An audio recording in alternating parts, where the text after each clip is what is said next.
మనలను కనిన తల్లిదండ్రులను గూర్చి ఒక మంచి మాట దైవ గ్రంథం నుండి ఈ సమయాన్ని మనం చదువుకుని దైవ దీవెనలు మనం పొందుకుందాం. నిర్గమకాండం 20 అధ్యాయము 12వ వచనంలో, నీ దేవుడైన యెహోవా నీకు అనుగ్రహించి దేశములో నీవు దీర్ఘాయుష్మంతుడగినట్లు నీ తల్లిని తండ్రిని సన్మానించుము.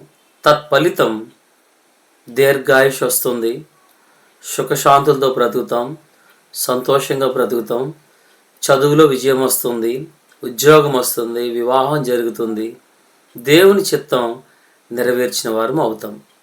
ఇంకొక విషయాన్ని మనం చూస్తే సామెతల గ్రంథం 23వ అధ్యాయం 22వ వచనం కూడా, నిన్ను కనిన తండ్రి ఉపదేశం అంగీకరించుము, నీ తల్లి ముదిమియందు ఆమెను నిర్లక్ష్యపరచకుము. తండ్రి ఉపదేశాన్ని మనం వినాలి.